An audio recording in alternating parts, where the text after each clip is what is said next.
നിങ്ങൾ വയനാട് പോവുകയാണെങ്കിൽ ഉറപ്പായിട്ടും കണ്ടിരിക്കേണ്ട ഒരു സ്പോട്ടാണ് കുറുമ്പാലക്കോട്ട മല. നമ്മുടെ മീശപ്പുലി മലയിൽ നിന്ന് നോക്കുമ്പോൾ കിട്ടുന്ന അതുപോലെ ഒരു വ്യൂ ആണ് ഇവിടെയും കിട്ടുന്നത്. കോടമഞ്ഞ് മലയുടെ താഴ്വരയിൽ മേഘങ്ങളെപ്പോലെ കിടക്കുന്നുണ്ടാവും. ഈ കോടമഞ്ഞ് മാറിക്കഴിഞ്ഞാൽ വയനാടിൻ്റെ ഏകദേശം എല്ലാ ഭാഗവും ഇവിടെ നിന്നാൽ കാണാൻ പറ്റും.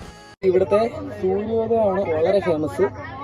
നമ്മൾ സൂര്യോദയ സമയത്ത് ഇവിടെ വരികയാണെങ്കിൽ താഴെ ക്ലൗഡൊക്കെ ഇങ്ങനെ അടിപൊളിയായിട്ട് കിടക്കുന്നുണ്ടാവും. നമ്മുടെ വയനാട് ജില്ലയുടെ നടുക്കായിട്ടാണ് ഈ മല സ്ഥിതി ചെയ്യുന്നത്. കൽപ്പറ്റയിൽ നിന്ന് ഒരു 18-20 കിലോമീറ്റർ